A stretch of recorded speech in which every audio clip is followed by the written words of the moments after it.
La Terre, une planète de 4,5 milliards d'années en perpétuelle évolution. Avec ses continents qui se déplacent et s'entrechoquent, ses volcans en éruption, ses glaciers qui grandissent et rapetissent. Les multiples reflets de la croûte terrestre sont fascinants et ils recèlent d'incroyables mystères géologiques. Dans cet épisode, nous explorons l'Islande, la plus grande île volcanique de la planète. Ces paysages surnaturels produisent un tiers de la lave mondiale. De la vapeur s'y élève du sol et de l'eau bouillonnante y jaillit dans les airs. C'est le pays des extrêmes où le feu combat son ennemi naturel, la glace. Où chaque indice qui permet de comprendre la formation de l'Islande est une fenêtre ouverte sur la création de la Terre elle-même.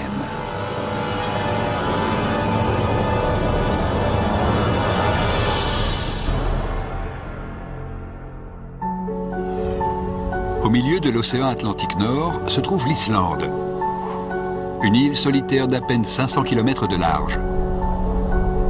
Un foyer volcanique qui possède les merveilles géologiques les plus contrastées qui soient. Pour comprendre comment l'île s'est formée et pour appréhender les forces puissantes qui ont façonné ses reliefs, les scientifiques courent ces étranges paysages à la recherche d'indices. L'enquête commence ici, au sud-ouest de l'Islande, dans la plaine de Thingvellir. Cette large vallée traverse le centre de l'île.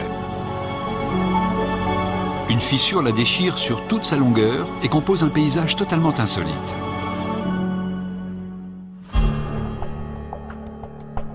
Selon le géologue Mike Polland, ces fissures sont un indice capital pour expliquer la formation mystérieuse de l'Islande. Je me trouve dans un endroit vraiment spectaculaire. On voit partout les traces d'une activité volcanique.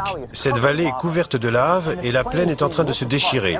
Partout, le sol est couvert de fissures énormes, comme celle-ci, juste ici.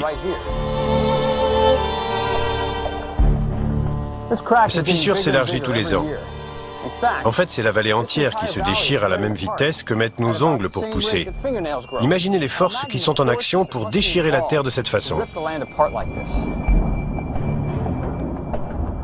Quelque chose de puissant écartèle cette vallée à raison de 2,5 cm par an. Une force tellement prodigieuse qu'elle est en train de séparer en deux le pays tout entier. Mais quel phénomène terrestre possède une telle puissance? En 1912, le climatologue allemand Alfred Wegener fait une découverte capitale. En observant des cartes, il remarque que les continents américains et eurasiens semblent se compléter. Cette constatation conduit Wegener à formuler une nouvelle théorie fortement controversée. Selon lui, autrefois, ces deux grands continents ne faisaient qu'un. Des forces invisibles ont donc dû les contraindre à se séparer. L'eau a pu alors s'infiltrer dans l'espace ainsi libéré et former l'océan Atlantique. Cette hypothèse géniale constitue une étape majeure dans la compréhension du phénomène islandais. Mais comme Wegener ne dispose d'aucune preuve tangible de l'existence de cette force, sa théorie reste lettre morte pendant 40 ans. Mais en 1946, de nouvelles preuves viennent confirmer les idées de Wegener. La marine américaine, qui utilise une nouvelle technologie appelée image sonar, dresse pour la première fois la carte géographique du fond de l'océan Atlantique. Les clichés révèlent l'existence d'un réseau montagneux sous-marin long de 15 000 km, séparé par une fosse gigantesque qui traverse le centre de l'Atlantique. Les scientifiques l'appellent la dorsale médio-atlantique. Cette fosse immense qui déchire la croûte terrestre marque la frontière entre les plaques américaines et eurasiennes. Et elle traverse exactement le centre de l'Islande. Je me trouve en fait sur le plancher océanique, là où la dorsale médio-atlantique sort de l'eau. Elle sépare la plaque nord-américaine de ce côté-ci de la plaque eurasienne de ce côté-là. La dorsale médio-atlantique commence à l'extrême sud, près de l'Antarctique. Elle remonte tout le long de l'Atlantique et elle coupe ce pays en deux. Les scientifiques pensent que c'est cette dorsale qui est responsable de l'éloignement des continents et de la séparation de l'Islande. Ils formulent alors une théorie. Tout au fond de l'océan, des courants de convection chargés de roches en fusion déchirent la croûte terrestre, permettant au magma de s'infiltrer et d'écarter les continents l'un de l'autre. Il y a pourtant un problème. Le phénomène se produit à une telle profondeur que les scientifiques ne disposent pas de moyens techniques adaptés pour savoir si le magma s'échappe ou non de la croûte terrestre au centre du massif montagneux. Il faut attendre 1974 pour que l'Institut océanographique Woods Hole lance Alvin, un submersible habité. Comme ce sous-marin est capable de supporter l'énorme pression des grands fonds, les scientifiques peuvent enfin descendre jusqu'à la dorsale médio-atlantique. En explorant la fosse qui traverse la dorsale, ils trouvent les preuves qu'ils sont venus chercher. Des gaz volcaniques chauds s'élèvent du fond de l'océan.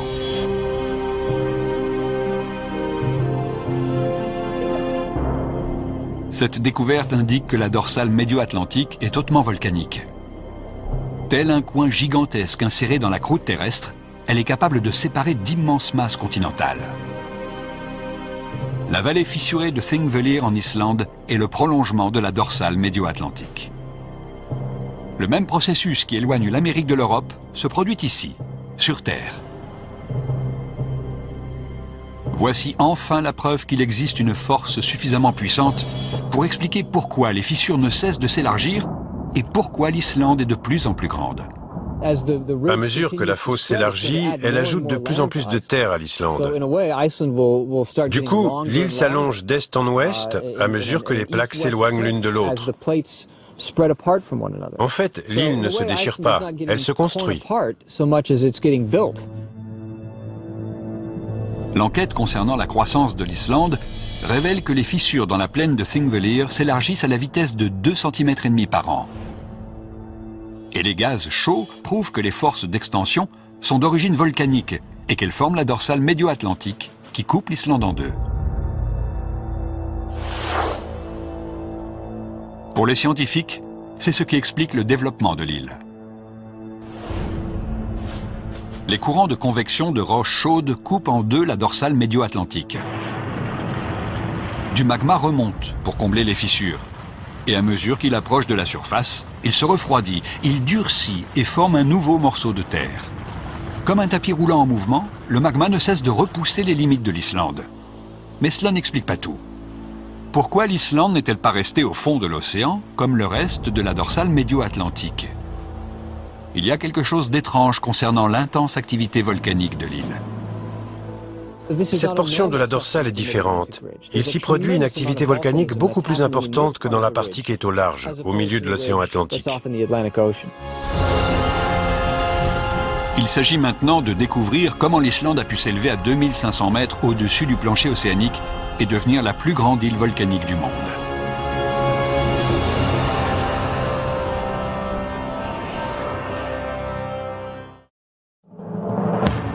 L'Islande. C'est la seule île de la planète à concentrer autant de volcans en activité.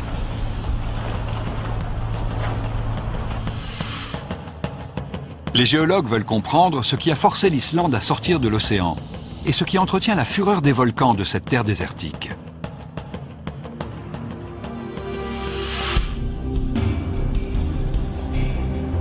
Notre pêche aux indices nous conduit vers l'un des volcans les plus actifs d'Islande, l'Hekla, que les habitants de l'île ont baptisé les portes de l'enfer. Comme tous les volcans islandais en activité, l'Hekla est situé sur la dorsale médio-atlantique. Le volcanologue Pete Lafemina fait un scanner haute définition du volcan pour voir si sa carte géologique recèle des indices concernant son activité interne. Ceci est un scanner laser terrestre. Et le laser produit une image 3D de la surface terrestre. Ce qui nous permet de voir des parties du volcan Hekla qu'on ne voit pas à l'œil nu. Le scanner révèle une fissure géante qui traverse le volcan de part en part. Elle est semblable à celle qui se trouve à Thingvellir. Mais cette fissure n'occupe pas seulement la longueur du volcan, elle se prolonge de chaque côté, le long d'une crevasse de 8 km. Cette brèche est la clé de l'énigme des volcans d'Islande.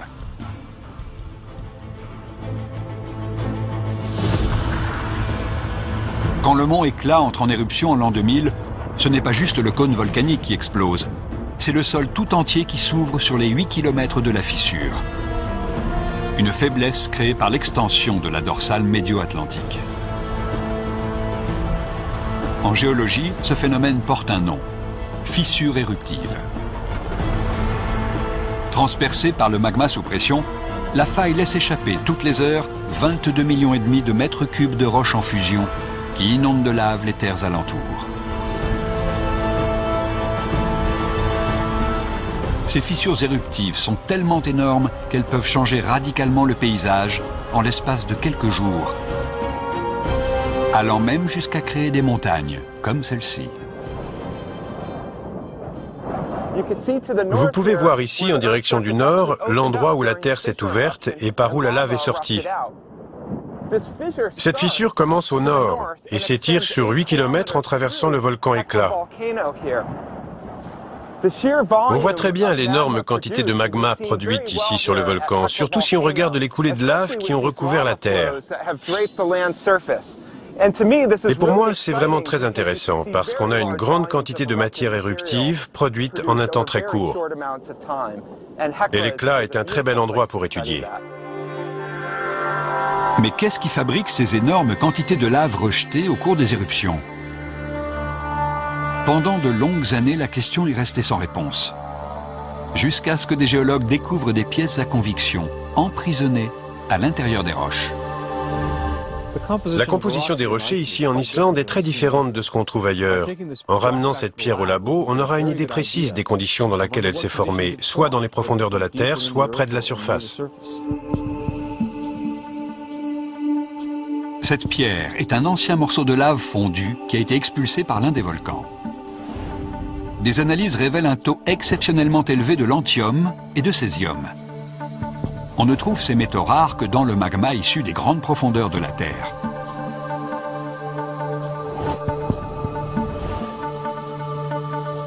C'est la découverte que les scientifiques espéraient. Elle démontre qu'une source de chaleur extrêmement profonde s'associe à la dorsale médio-atlantique pour alimenter les volcans d'Islande. La preuve apportée par les pierres suggère que cette seconde force est enfouie dans les profondeurs de la Terre. Mais il est possible, malgré tout, d'avoir un aperçu de ce qui se passe là au fond. Les scientifiques enregistrent les ondes sismiques déclenchées par les tremblements de terre du monde entier. En dérivant, les plaques tectoniques libèrent des ondes de choc, appelées ondes sismiques, qui se propagent dans la croûte terrestre. Elles se déplacent à une vitesse constante, sauf quand elles percutent une région de roches chaudes.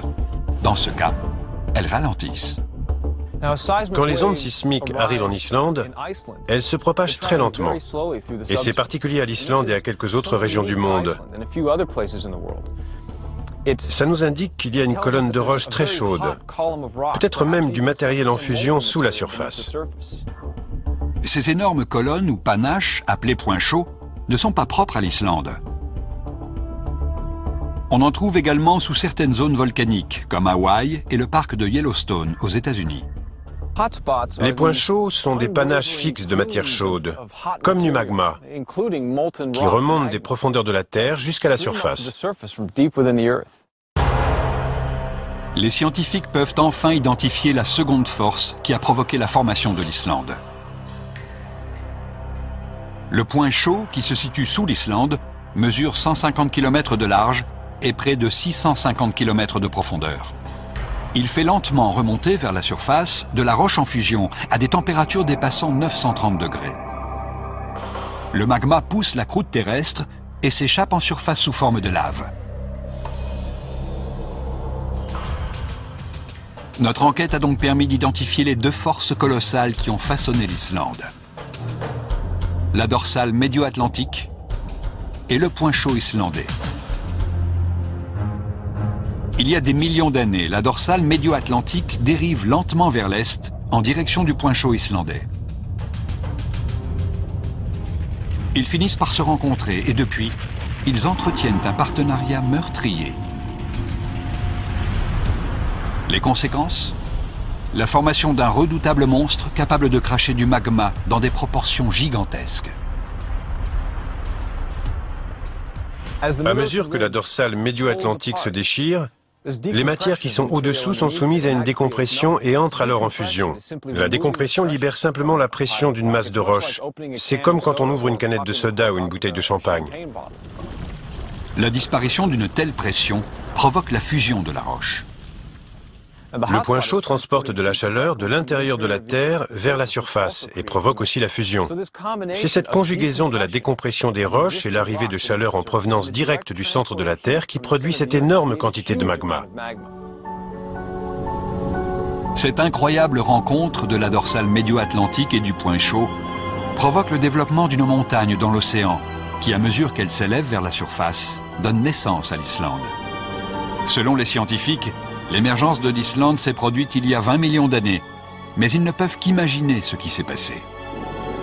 Mais voilà que le 14 novembre 1963, au large des côtes méridionales de l'Islande, le monde assiste en direct à la réplique de la naissance spectaculaire de l'Islande. Une colonne de pierre et de cendres jaillit de l'océan à 5600 mètres de hauteur. Elle est tellement haute qu'elle est visible à 110 km à la ronde jusqu'à Reykjavik, la capitale islandaise. Une nouvelle île se forme sous les yeux du monde entier. Les scientifiques l'appellent Surtsey, en référence au dieu du feu, Surt. Située à 30 km de l'île principale, la petite île de Surtsey est désormais un pôle d'attraction pour les géologues. Pour le professeur Lafemina, qui étudie la formation de l'Islande, c'est une mine de renseignements.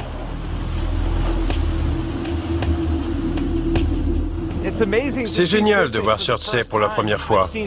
J'ai vu des photos aériennes, mais me retrouver ici et la voir de près, étudier sa géologie, c'est vraiment impressionnant.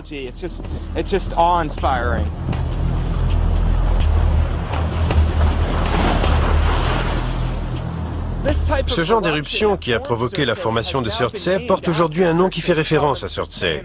On les appelle des éruptions de type surtséien. Elles sont très explosives.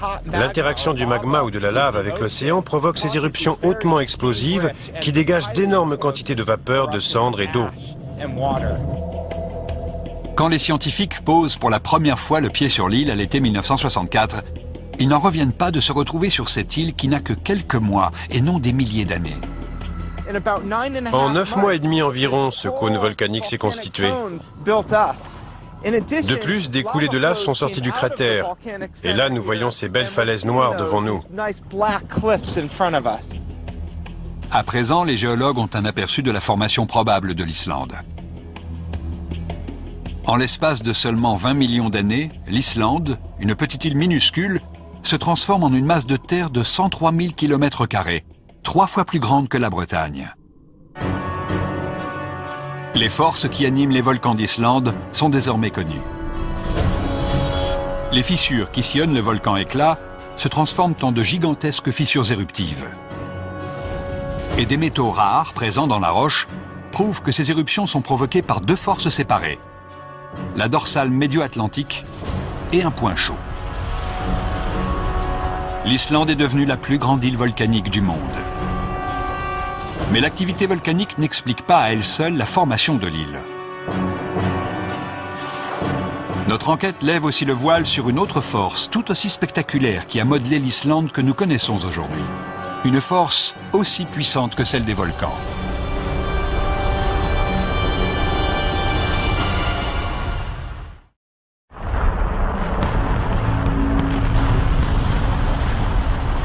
Si l'Islande est née du feu, elle devrait ressembler à d'autres îles volcaniques, comme Hawaï ou Tahiti. Mais autre chose est à l'œuvre ici, qui donne à l'Islande la forme si particulière qu'elle possède aujourd'hui. Le contour de l'île est un indice supplémentaire pour expliquer la formation de l'Islande. Une force extraordinaire a creusé des fjords profonds sur la côte septentrionale de l'île. Mais de quelle force s'agit-il ?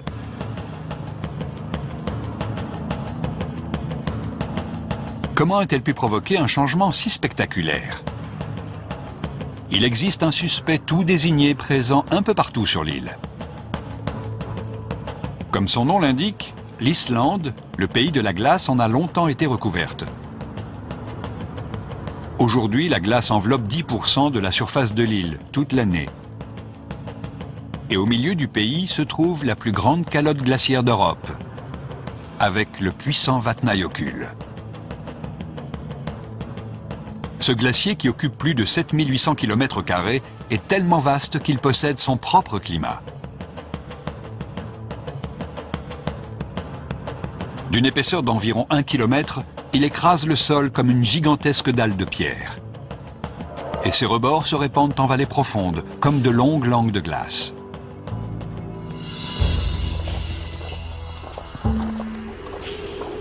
Le spécialiste des glaciers, Matthew Roberts, enquête sur la façon dont la glace parvient à creuser la roche. Et il découvre le rôle qu'elle a joué dans le passé de l'île.